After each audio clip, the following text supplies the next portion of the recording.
네, 안녕하십니까. 오늘 시작 영상은요, 위법 건축물 관련 이야기를 시작하겠습니다. 대한민국에 위법 건축물이 정말 많습니다. 혹시나 매매나 임대, 전세, 계약 시 위반 건축물을 선택하는 것은 그리 좋지 않습니다.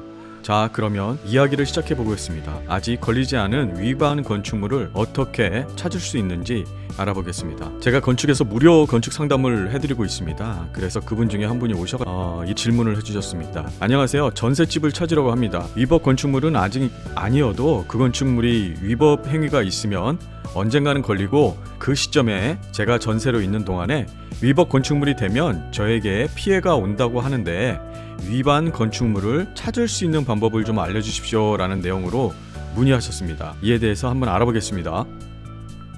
네, 스타2의 내용을 한번 읽어보겠습니다. 이런 말들을 종종 하시는데요. 위법 건축물 양성화, 겁내지 말자, 위법 건축물, 이행 강제금은 얼마, 이행 강제금 안 내기, 변호사를 찾아서 해결하는 방법. 네, 한 가지 먼저 말씀드리겠습니다. 위법 건축물에는 여러 가지 케이스들이 있습니다. 쉽게 그 부분을 원상 복구할 수 있는 부분이 있고요. 또 그렇지 않은 부분도 있고요. 그리고 여기 말씀하신 대로 양성화를 할 수 있는 방법도 있어요. 하지만 앞으로 진행할 내용의 위법 건축물은 100% 양성화가 되지 않습니다. 이 부분은 원상 복구하지 않는 한 강제 이행금을 계속해서 내셔야 되는 부분입니다. 양성화가 되지 않습니다. 제가 말씀드렸죠. 아직 위반 건축물이 되지 않은 건축물에 전세를 들어가신다고 하셨는데, 그러면 자, 이제 한번 찾는 법을 한번 보겠습니다. 세 가지로 나누겠습니다. 첫 번째, 건축물 대장을 보라. 두 번째, 건축물 현황 평면도를 보라.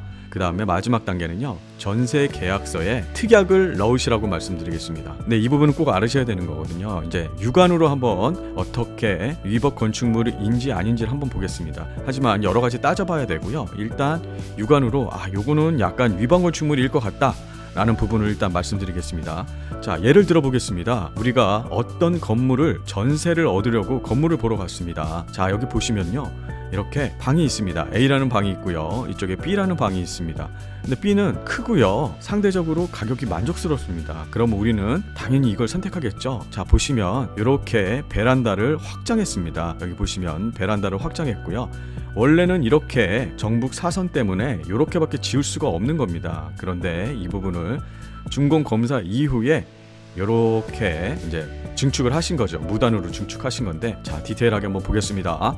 네, 건축물 대장을 확인해 보았습니다. 자, 여기 보시면요, 위반 건축물이면요, 이 건축물 대장 갑지 이 부분에 이렇게 노란색 바탕에 검은 글자로 위반 건축물이라고 되어 있습니다. 현재는 위반 건축물이 아니고요.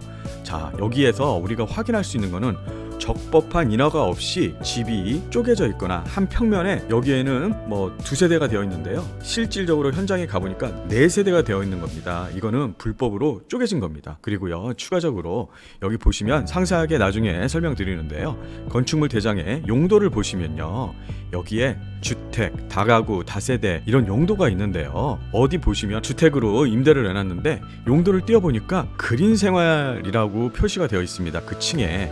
특히 용도를 꼭 확인하셔야 됩니다. 정확한 용어는 아닌데요, 요새 많이 들으시는 근생빌라라고 있습니다. 용도는 요 건축물 대장의 용도가 그린생활 시설인데, 그거를 갖다가 주택으로 전세를 놓는 경우가 있습니다. 이거는요, 위법 건축물입니다. 용도를 잘 알아보고 하셔야지 나중에 큰 낭패를 당하지 않습니다. 네, 두 번째, 건축물 대장 봤고요. 그 다음에 건축물 현황도라는 게 있습니다. 자, 보시면요, 건축물 현황도는요, 배치도 그리고 각 층의 건축물의 평면도를 볼 수가 있습니다. 참고로 하시면요, 건축물 현황도는 현황도 중에 배치도는요, 집주인의 동의 없이 열람이 가능한데, 각 층의 평면도는요, 집주인의 동의가 있어야지 열람이 가능합니다. 네, 그러면 평면도로 보시면 뭘 볼 수 있냐면요, 이 집이 혹시 여러 개의 세대로 쪼개져 있는지. 처음에는 인허가 당시에는 한 층에 2세대가 있었는데요, 여기 보시면 2세대가 있는 거예요. 근데 실제로 현장에 가봤더니 4세대가 있습니다. 이제 평면으로 봤을 때요. 그러면 이거는 적법한 인허가 절차가 없이 그냥 집을 무단으로 쪼갠 위법 건축물입니다. 그리고요, 참고로 집을 매매할 때 건축물 배치도 있지 않습니까? 배치도를 보시면 배치도하게 다르게 뭔가 지붕이나 천막이 1층 안에 막 쳐져 있거나 이런 경우들이 있습니다. 그것 또한 위법 건축물입니다. 그리고 추가적으로 보시면요, 방금 이제 한 층에 2세대였는데 4세대로 늘어났다는 말씀을 드렸고요. 그 다음에 또 중요한 게 뭐냐면요, 특히 베란다라고 있습니다. 도면에 딱 보시면요, 층별 도면에 보시면 베란다 해가지고 외부로 되어 있는데, 실제로 가보니까 도면과 달리 그 베란다가 방으로 꾸며져 있거나 거실로 꾸며져 있습니다.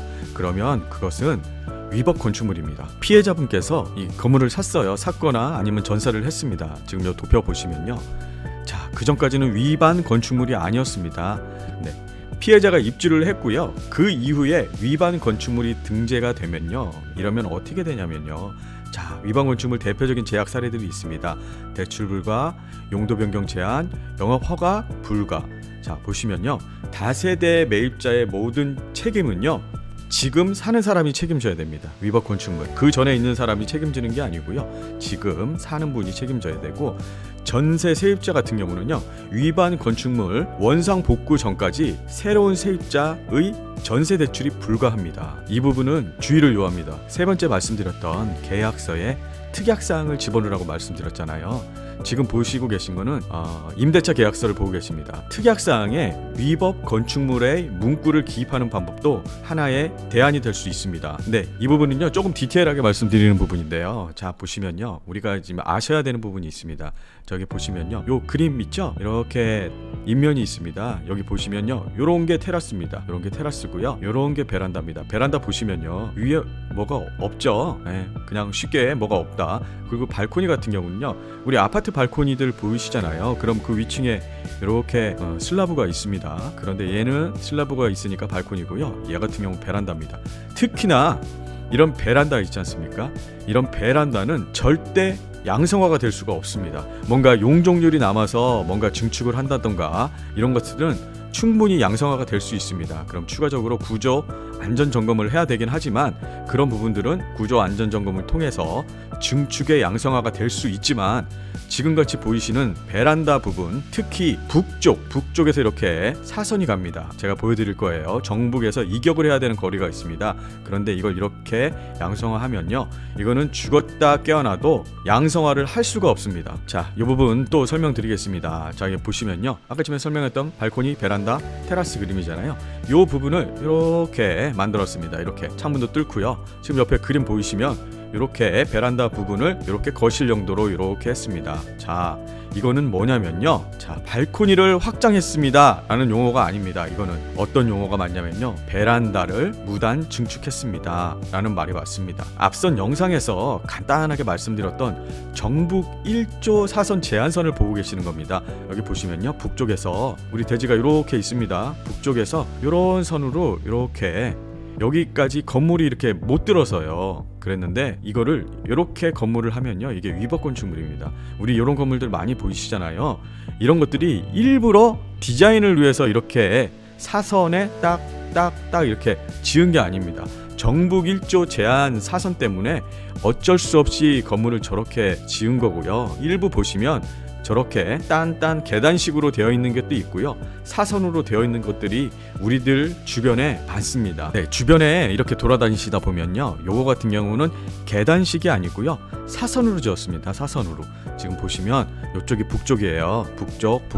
북쪽에서 이렇게 건물, 정북 1조 사선 때문에 이런 그림들이 많이 있습니다. 이런 건물들 많이 보이시죠?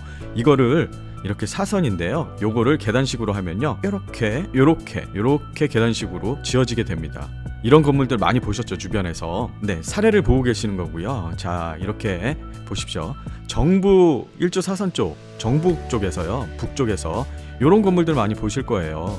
우리 대지의 북쪽에 저렇게 사시나 판넬로 지어진 거 보이시죠? 여기 보시면 사시나 판넬로 지어졌는데, 그나마 메인 석재, 이 부분 메인 석재와 다르게 이질 재료를 사용해서 이 부분을 이렇게 나중에 증축한 것처럼 확인할 수 있잖아요. 그런데 어떤 건물들은 아예 이 똑같은 석재 판넬로 증축을 해서 마치 준공 당시 때부터 있었던 것처럼 지어질 수도 있습니다. 그러면 우리는 이게 무단 증축인지 구분하기가 매우 어렵습니다.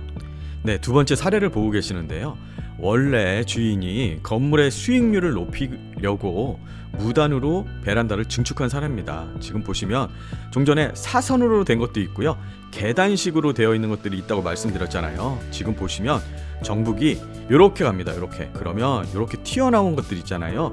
이렇게 설치를 할 수가 없습니다. 한 가지 짚고 넘어가면요, 일단 준공 후에 무엇인가 더 짓는 행위들이 있지 않습니까? 이것은 반드시 인허가 과정을 수반해야 됩니다. 인허가 과정이 없이 진행하면 그게 바로 위법 건축물이 되는 거죠. 네, 이쪽 그림 보시면요, 요거는 정북 쪽입니다. 북쪽에서부터 이렇게, 이건 거의 위법 건축물이고요, 불법으로 베란다를 확장한 사례입니다.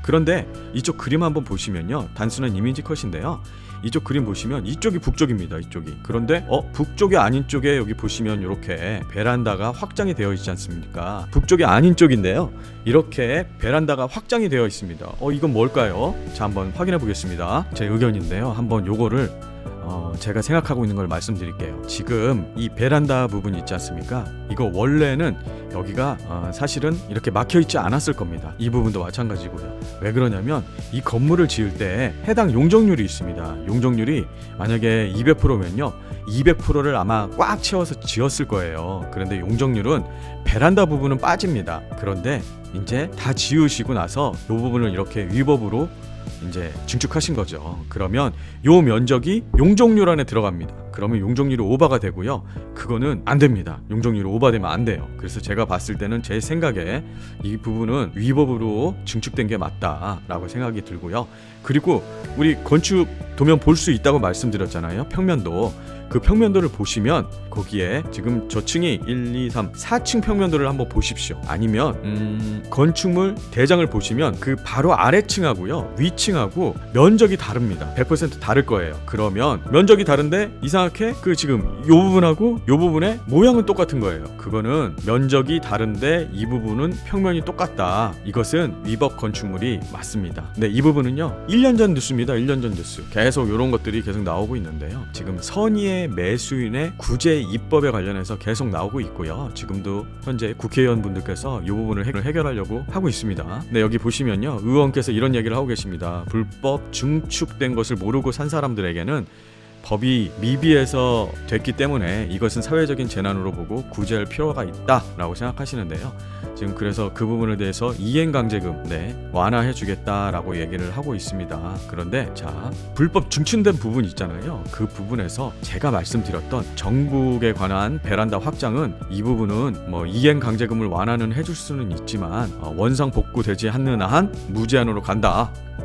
우리가 이제 베란다 확장 부분이 걸리면요, 이렇게 건축물 대장에 위반 건축물 이렇게 되어 있습니다. 지금 보시면 위반 건축물에 대한 이행 강제금 5년만 버티면 될까? 아닙니다. 무제한으로 계속 해야 되고요. 뭐 이행 강제금 할인해 가지고 뭐 최대한 어떤 부분은 75% 해주겠다라고 하는데요. 이 부분도 마찬가지로 원상 복구 전까지는 계속 무기한적으로 이행 강제금을 무셔야 되고요. 또한 안타깝게도 정북 사선을 위반한 사례는 합법적인 양성화가 절대 가능하지 않습니다. 이행강제금을 뭐 할인은 해주겠죠. 한 가지 더 말씀드리면요, 이행강제금을 낸다고 해서 위법 건축물의 딱지가 이 부분 있지 않습니까? 요게 사라지지 않는다는 걸 기억하시기 바랍니다. 과거에 어찌 되었건 간에요, 그걸 구매하거나 현재의 위법 건축물의 책임을 지는 주체가 된다. 이행강제금을 납입하시는 분이 된다. 이거 꼭 기억하십시오. 네, 건물의 매매 또는 전세 행위를 하시기 전에 반드시 건축물에 대한 위법사항이 있는지 없는지 꼼꼼히 확인하시기 바라고요. 한 가지 더 당부드리면, 뭐 이런 부분들을 뭐 쉽게 생각하시는 분들이 있습니다. 뭐 누군가는 해결해 줄 수 있다, 뭐 변호사를 만나면 해결해 줄 수 있다, 아니면 뭐 양성화를 할 수 있다. 그 전에 양성화하는 비용 있지 않습니까? 양성화나 아니면 또는 원상복구, 특히나 원상복구 그 비용을 오롯이 지금 사시는 분이 부담을 하셔야 됩니다. 그렇기 때문에 위법 건축물이 있는지 없는지 꼭 사전에 확인하시길 바랍니다. 네, 오늘 영상은 여기까지 하겠습니다. 구독과 좋아요는 강의 힘이 됩니다. 부탁드리겠습니다.